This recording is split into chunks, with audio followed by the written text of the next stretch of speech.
Hello and welcome back to another update where I cover the latest developments throughout the front line in the Russo-Ukrainian war. It is your host Weep Union, and in this one there are several developments from across the front line. The Russians managed to enter Yanukivka in the northern section of the front line within the Sumy region. The Russians also managed to make significant advances east of Pokrovsk, closing in on encircling a grouping of Ukrainian forces in the area. The Russians also managed to advance to the southwest of Pokrovsk and in the southwestern outskirts of the Donetsk region. Starting out in the south, the Russians are here looking to encircle the remaining Ukrainian soldiers within Zelenopole. It is a gray zone because the Ukrainians have no route out of this area. The Russians have captured everything around it. This means the few Ukrainian soldiers there are unlikely to survive for much longer. Therefore, the Russians are here moving on to the fortified positions north of Zelenopole along the border area and to gain control over the border section before moving down south at the flank of Novopil now that they've cut off the main road connecting Novopil with Timirivka and the Zaporizhia region. The Russians, with this pincer maneuver, managed to cut off the remaining Ukrainian soldiers fighting within Zelenopole, as well as cutting off the main road towards Novopil. This means that the Ukrainian forces in both of these settlements were operationally encircled, and in Zelenopole they are almost completely encircled. To the northeast, the Russians have managed to gain control over the area north of Odradne, west of Behatir, securing the town from the western flank. The Russians would now need to move along the northern flank to fully secure the town of Behatir, and with the highway between Behatir and Odradne secure, the Russians can start offensive operations in the western direction towards Kumar. This allows the Russians to consolidate the positions in this section of the front line and expand the offensive operations in the northern and western directions.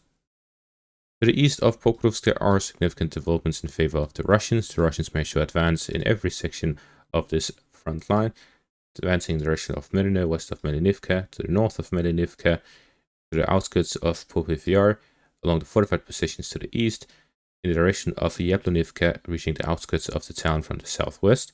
The Russians entered Soria from the western direction and expanded the zone of control around Romanivka in the northern and eastern directions. In the direction of Mirne, the Russians gained control over the fortified positions to the south of the town and are fighting over the remaining parts of this small village. This will allow the Russians to start flanking the fortified positions by advancing along the first lines here to the south of Mirne, connecting them with an assault from Myrolyubivka. The Russians will be able to physically encircle the remaining Ukrainian fortified positions here northwest of Yelisavetivka. Gaining control over this area will allow the Russians to line the front line ahead of offensive operations towards Mykolaiivka, allowing them to consolidate their positions, move to the west along the main highway and along the Kaseri Toret river line to start fighting over Mykolaiivka and Novoekonomishne, which will allow the Russians to secure the eastern flank of Mirnorad and start bombarding that town as well, as it becomes the frontline settlement of the Ukrainian forces defending this section of the front line. The Russians advance here north of Melinivka along the first lines. Not really any significant advance, but it shows a constant Russian movement in the northern direction. This is likely infantry moving along the first lines before moving onwards towards the next water treatment plant to reach the outskirts of Shevchenko-Pershe. As we saw with the previous video, the Russians have split their offensive operations into three parts. One of them is launching assaults with infantry, motorcycles, ATVs, armored vehicles, and so on, that then reveal Ukrainian positions, draw out their fire, and allows the Russians to strike their positions with FPV drones, with artillery. Other YouTubers have talked about this tactic, calling it a meat wave tactic, but in reality, it is not even close to being a meat wave tactic. The main force the Russians use for this sort of operations are Russian soldiers on motorcycles. These are typically one or two motorcycles that drive up to each part of the front line. This could be one or two motorcycles, and it will reveal either an FPV drone launch location, artillery location, and so on, which would be 2 to 4 Ukrainian soldiers in the same place. This means if the Russians lose both vehicles and the Ukrainians lose their position, then the trade is in favor of the Russians in terms of casualties. If the Russians manage to survive, they'll be able to take up these new positions and start moving forward again and continue using the same infantry. This means that the Russians would be using just a few where in comparison they could have launched an armored assault, which the Ukrainians can strike with FPV drones, with artillery, they can hit mines, and they would be losing a lot more infantry than these smaller groupings. And it is much better to use a motorcycle than walk on foot. But realistically speaking, the safest way the Russians would be able to advance would be if they had a single tank driver, simply driving a tank in a similar manner to driving these motorcycles. But realistically speaking, that is simply a waste, as they are being used at maximum numbers to cover for these soldiers fighting at the front line. It's not like they are left as decoys simply to draw in fire. No, they are also provided with cover fire from armored vehicles, from tanks, that allows them to drive to their location as safe as possible. To the northeast, the Russians managed to reach the outskirts of Pokrovsk, gain control and foothold over a forest line here to the south of the town. The Russians will look to advance along the forest areas towards the outskirts of Pokrovsk and gain a foothold within the town to start fighting over it. Similar in the direction of Bultavka, where they will be looking to advance to gain control over the fortified positions here to the southeast, and then move along the forest lines into the town from the eastern direction. Further to the east, the Russians have managed to gain control of these fortified positions and managed to reach the outskirts of Yablonivka as they continue offensive operations here to the northwest and northeast of Novolenivka. Russians are here looking to gain control over the fortified positions on both flanks of the TO504 highway, moving alongside it to the northern flank of Yablonivka, at the same time as they're looking to gain a foothold within the southern parts of the town, where they'll be looking to advance through the town itself rather than the open fields and forest lines here to the south.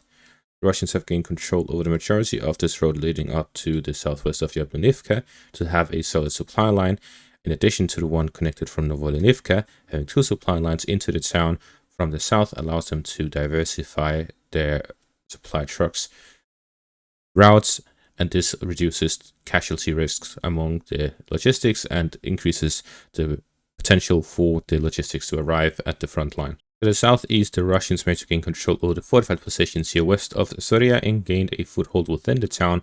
As we see with the geolocated footage, the Russians have managed to gain a foothold in the central parts of the town and is fighting over the town.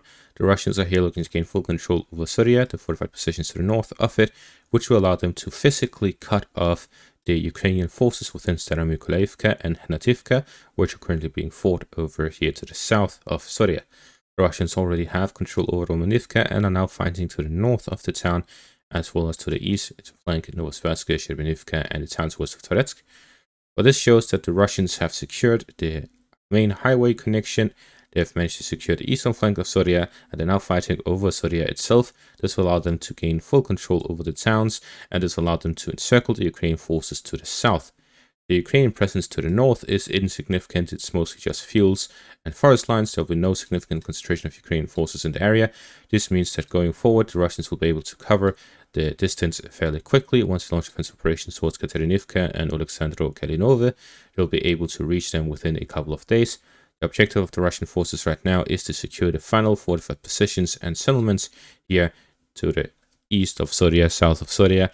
This will allow them to secure this entire pocket area and align the front line further to the north to gain control over Yablonivka, Oleksandr Kalinove, and to flank Katerinivka, Klebenbyk, to encircle the Ukrainian positions in Sherbinivka and Novosvarska.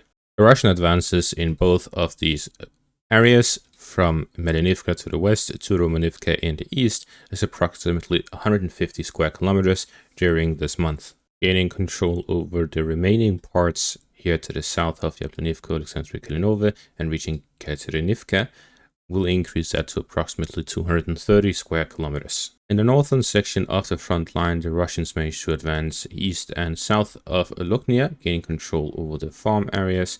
This has allowed them to secure the western flank of the main highway between the Kursk and Sumy regions. This highway will be the main logistical hub for the Russian forces moving deeper into the Sumy region. Therefore, they'll need to secure the western flank and the eastern flank. Gaining control over this forest patch area here to the south of the highway is important for the Russians to advance logistically with this main highway. The Russians also managed to gain a foothold in the first houses in the northern outskirts of Yunakivka, connecting to Luknia itself. The Russians have started fighting over Yunakivka itself and are storming the town. The Russians gaining control over Yunakivka will allow them to have their main logistical base for their forces moving forward into the Sumy region. While these frontline developments are taking place, the Russians launched one of their largest missile and drone strikes since the start of the war overnight. This is likely ahead of the upcoming Russian offensive, which really can start any day now. The large strike consisted of approximately 50 missiles and 300 drones. These are the main routes and the types of missiles used. We can see the Calvary missiles, much more maneuverable, were all launched from the south and flew in the direction of Kryvyi. They moved in the direction of the west and in the direction of Kiev as well. Here in the western direction, it is mainly Vinnytsia, which is usually struck when the Russians target an airfield in that direction, which usually houses F-16s. In the Kiev direction, there are numerous targets, mainly air defense, command posts, or airfields as well. There were also numerous strikes in the Dnipro region and Chernihiv, as well as the Sumy regions, mainly by Iskander missiles, but also Kh-101s reaching Kiev, and Kh-69 and 59s hitting both Poltava, Chernihiv, and Sumy.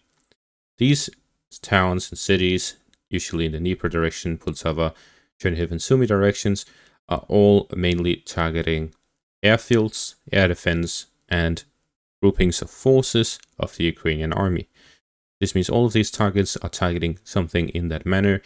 Potential targets also include large ammo depots.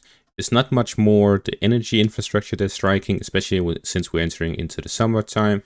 Nowadays are mostly, if not all, military targets that the Russians are striking: logistical hubs, ammo depots, military outposts, and military targets. Such a massive strike taking place before an offensive makes a lot of sense.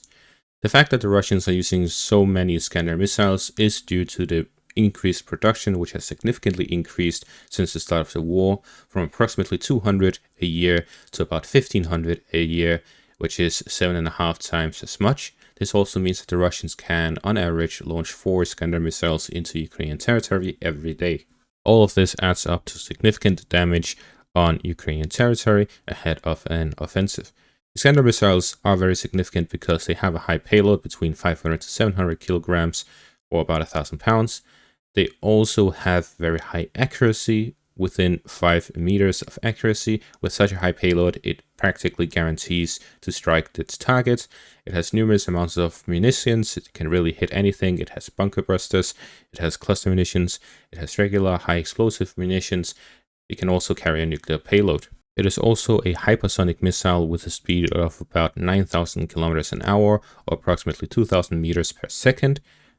This means that these missiles, very accurate, high payload, yet they are also extremely difficult to shoot down. In my opinion, this can be considered the Russian wonder weapon in terms of missile that are high production, yet can also strike high value targets all across Ukraine on the eastern section of it, from Kiev and the eastern bank of the Dnieper River. Anything that the Russians want to strike, they can practically strike with this missile launcher. And the longest time it takes from missile launch until the target is hit is 4 minutes. That is the reaction time the Ukrainians have to react to an Iskander strike. Now, 20 of them, that makes it extremely difficult for them to react to these because it happens all across the country. And that is going to be all for this update. Thankful for watching. Make sure to leave a like, subscribe, check out my Patreon and YouTube membership for additional content. Thankful for watching and have a great day.